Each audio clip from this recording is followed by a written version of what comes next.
up on Arirang News. Recovering from Monday's plunge, Seoul's benchmark Kospi and the tech-heavy Kosdaq saw upward surges, triggering sidecars to be activated in both indices for the first time since 2020. South Korean tech giant SK hynix is to receive $450 million in grants from the U.S. government for an advanced memory packaging plant in Indiana. Korean educators from around the world gather at the 16th edition of the World Korean Educator Conference to share their experiences amid growing interest and demand to learn Korean.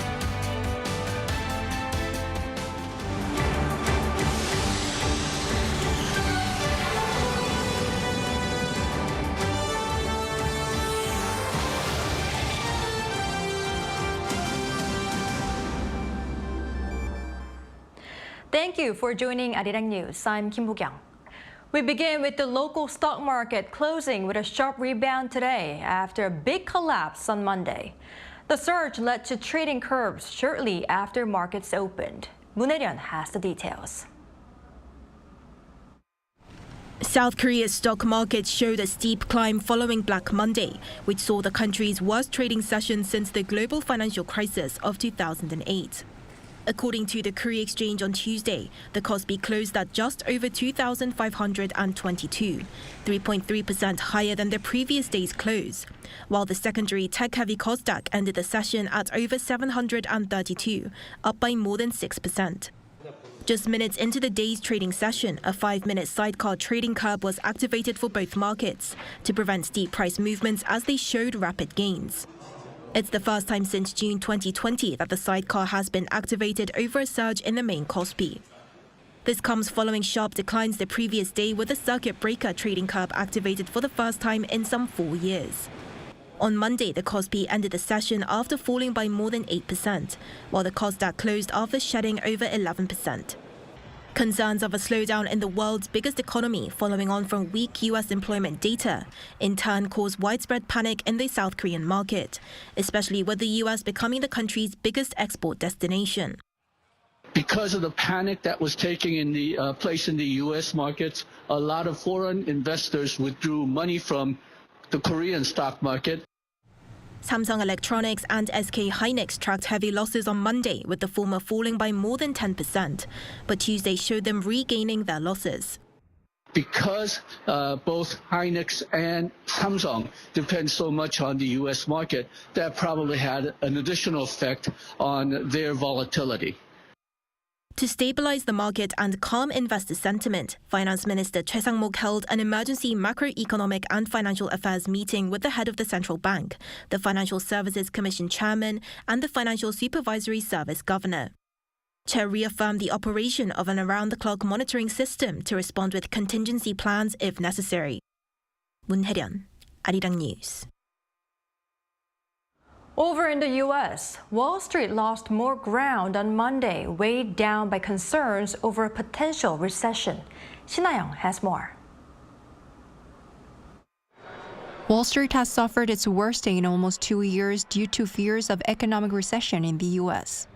The Dow Jones on Monday fell 2.6% and the S&P closed down 3%, both marking the biggest daily drop since September 2022. The tech-heavy Nasdaq lost 3.4%.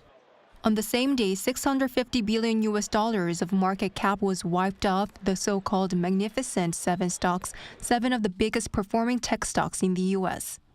Apple closed 4.8% lower at $209.27, while chip giant Nvidia dropped more than 6% to close at $100.45.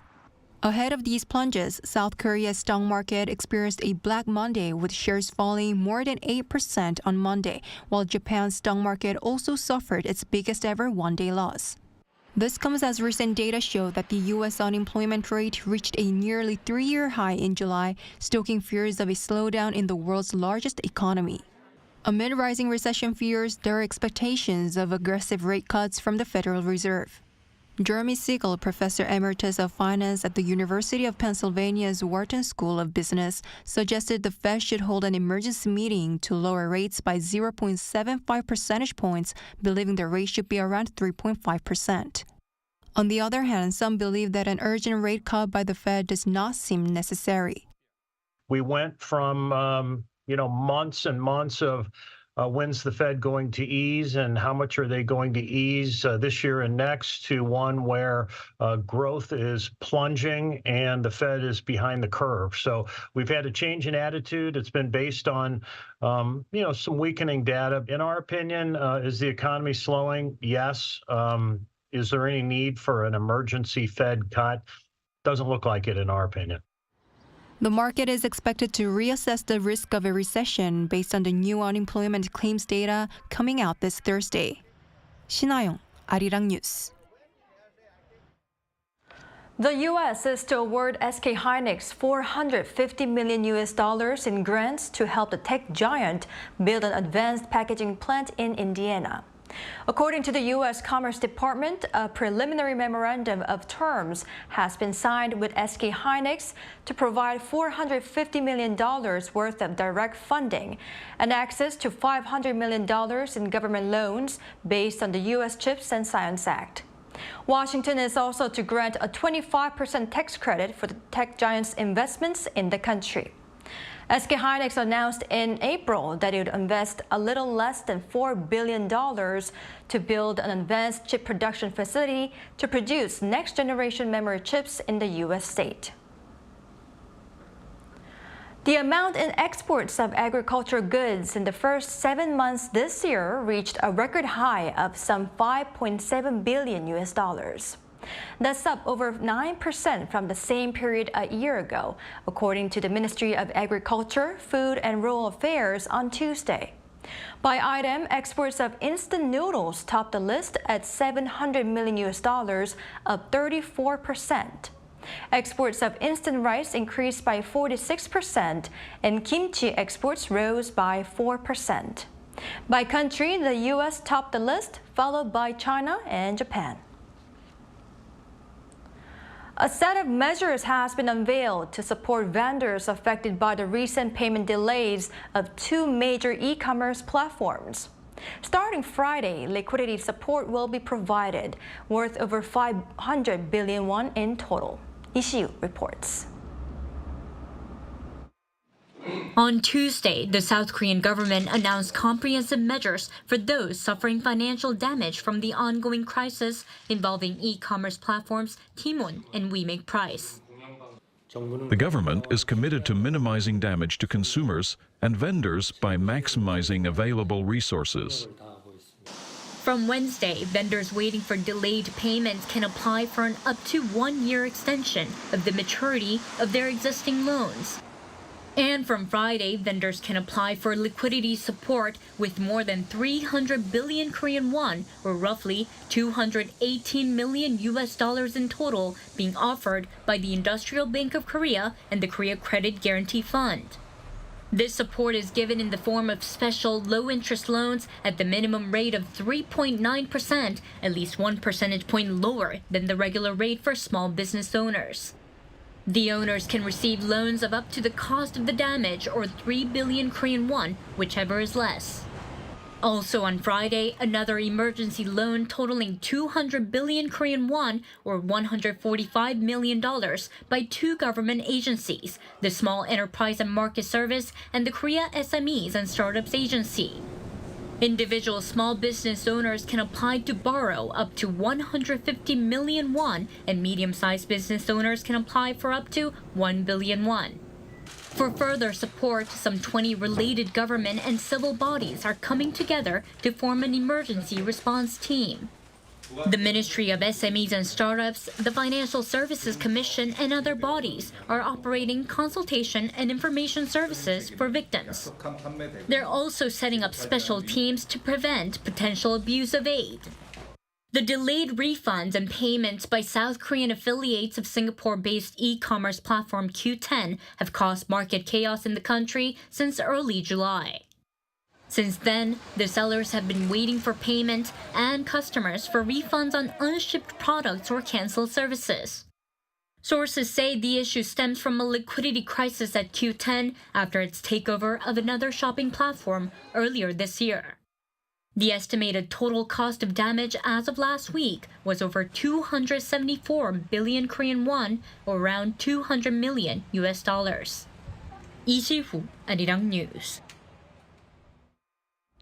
Turning to the extreme weather as South Korea continues to experience high temperatures. Heat-related illnesses and even deaths are on the rise. An Sung-jin with the updates on the scorching heat wave.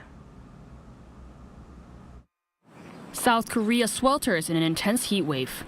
As the scorching heat bakes the country, there were around 1,700 cases of heat-related illnesses reported over the past 11 weeks, and there have been 14 deaths as of August 4th. This is according to the Interior and Safety Ministry on Tuesday. In Seoul, a 71-year-old was found dead in her home on Sunday, while another woman in her 70s was also found dead while working in the fields in Jeollanam province. It's not only people that are suffering from the heat. Since early June, livestock including around 26,000 pigs and over 270,000 poultry have also died. Along with record-breaking temperatures, there's been short but intense rain across the country. The Korea Meteorological Administration on Tuesday stated that areas of Jeollanam province and Gyeongsang-buk-do province saw up to 100 millimeters of rain. Other areas such as Gyeonggi-do province also saw rain of up to nearly 90 millimeters. With heavy rain on Monday afternoon, lightning struck a water supply facility in Muan-gun County, Jeollanam province, temporarily cutting off water supply for some households. Other damage across the nation includes power outages and river flooding. Fire authorities have also received reports of fallen trees, flooding of houses, roads, and vehicles all over the country. The government has been monitoring and responding to heat-related issues, and as of Tuesday afternoon, the heat warning is still in effect. The KMA also cautioned that heavy rain showers accompanied by strong winds and thunder and lightning will continue amid the heat waves and tropical nights. An Sung-jin, Arirang News.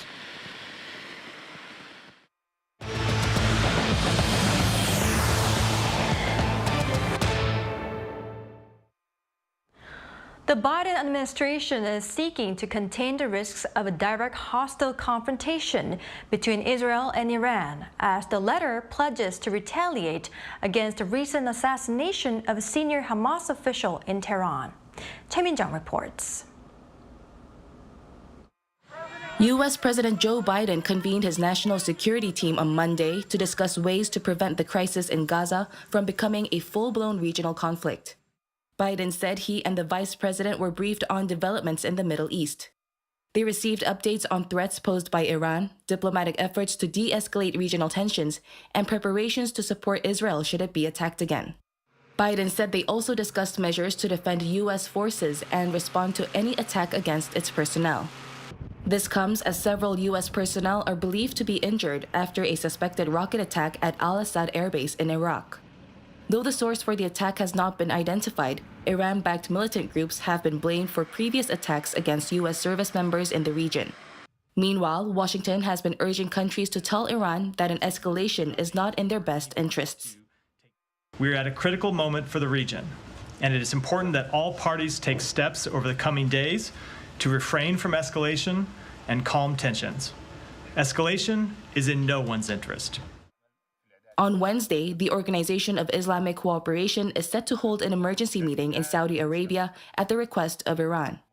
Foreign ministers of Arab nations will discuss the pressing concerns, including the recent killing of Hamas leader Ismail Haniyeh last week in Tehran. Iran will reportedly seek to convince other nations to support its plans to retaliate against Israel. Meanwhile, Iran's foreign ministry said Monday that Tehran has no intention to increase regional tensions, but vowed harsh punishment for Israel over the assassination of the Hamas leader. Iranian lawmaker Mohammad Hassim Osmani has even called for the assassination of Israeli Prime Minister Benjamin Netanyahu. Choi Min-jung, Arirang News.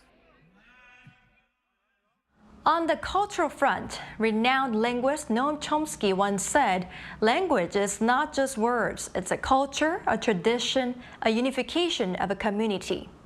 With a growing global interest in Korean culture, the demand for learning the Korean language is also increasing. Educators who are meeting this demand in various parts of the world have gathered in Korea to share their experiences. Our culture correspondent Song Yu-jin brings us their story. When Bai Maganbatova Dilbar first started learning Korean 10 years ago, she never imagined where it would take her.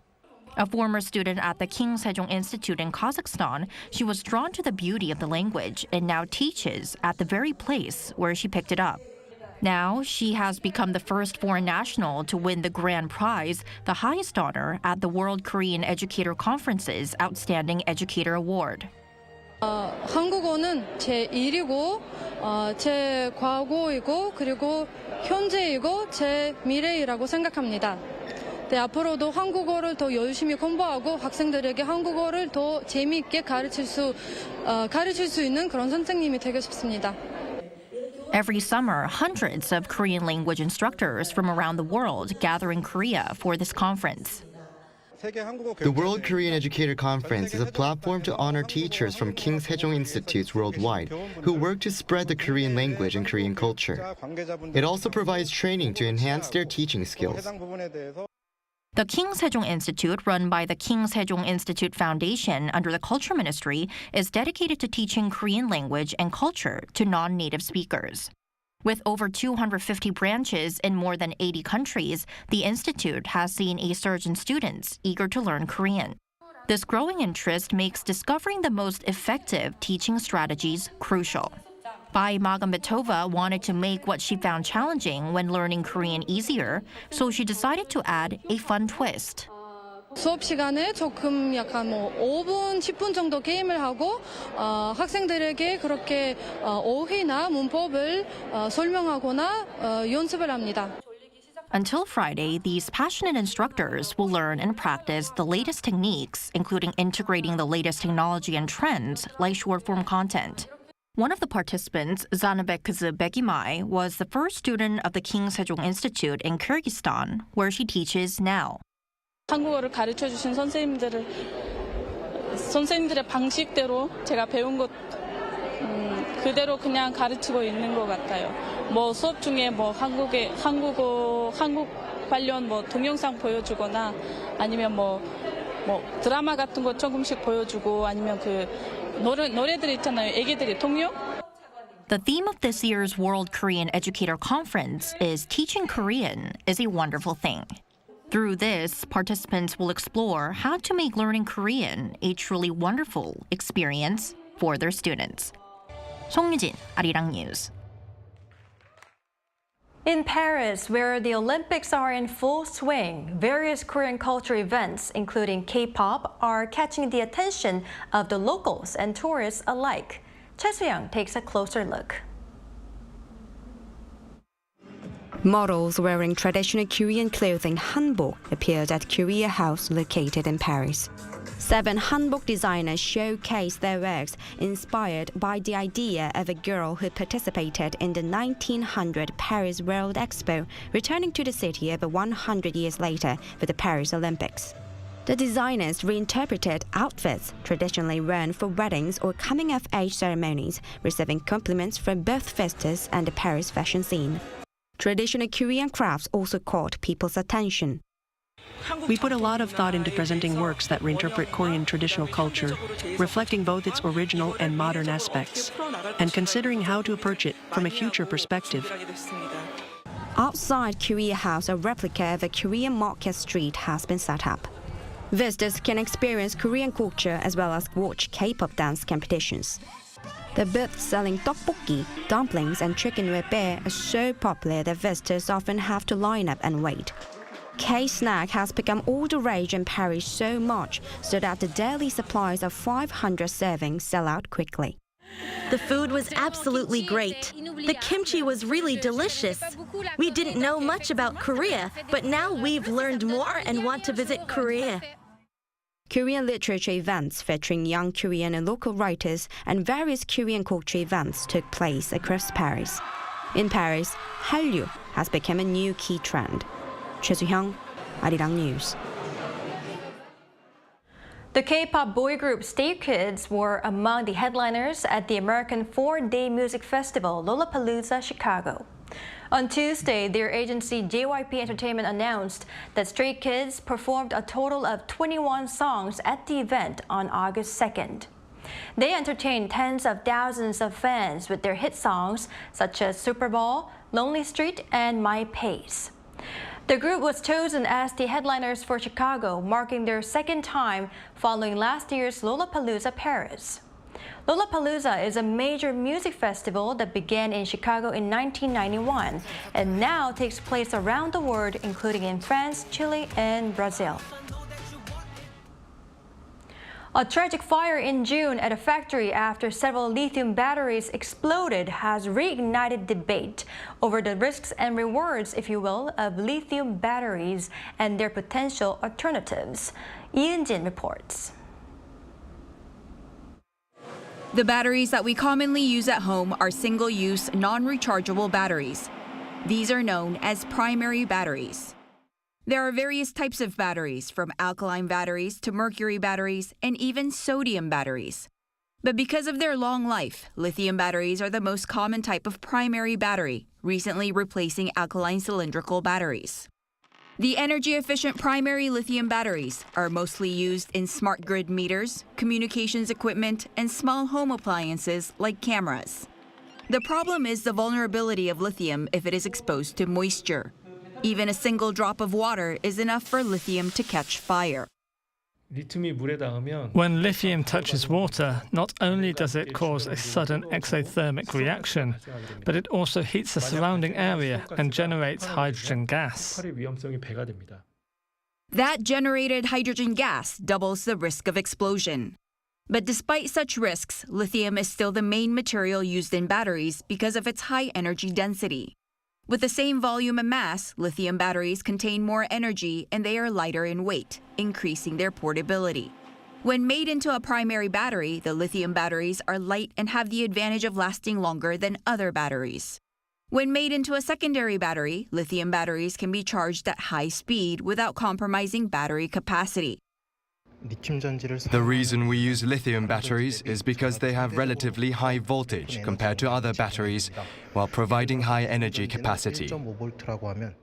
For instance, while existing batteries can deliver 1.5 volts, lithium batteries provide a higher voltage of about 3.7 volts, which is why more lithium batteries are used. But scientists around the world, including those in Korea, are working to develop an alternative to these lithium batteries. So far, alternatives include sodium-ion batteries, zinc-air batteries, and vanadium redox batteries, which are all secondary batteries. But due to their energy density and price, experts say that these are all far from being the battery of choice in the industrial field. Jin, Arirang News.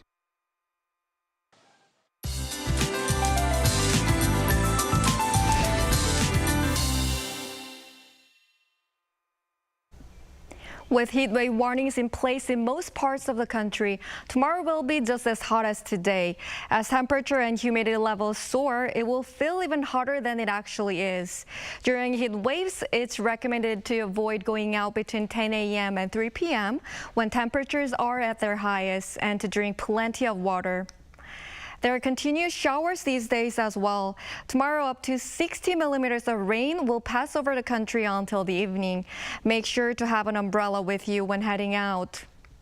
Tomorrow morning will start off at least 25 degrees Celsius. It will move up to 34 in Daejeon and Gwangju. Daegu and Gyeongju, 35 degrees.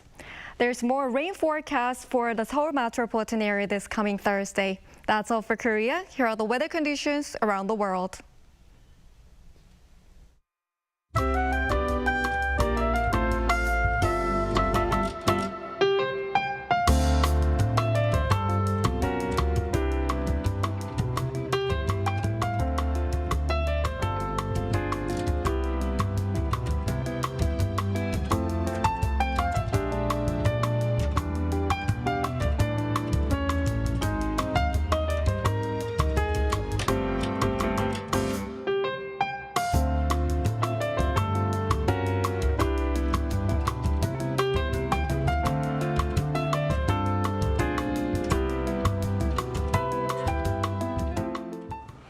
That's all we have for today. Thank you for watching. Arirang News will be back at 9 a.m. Korea time.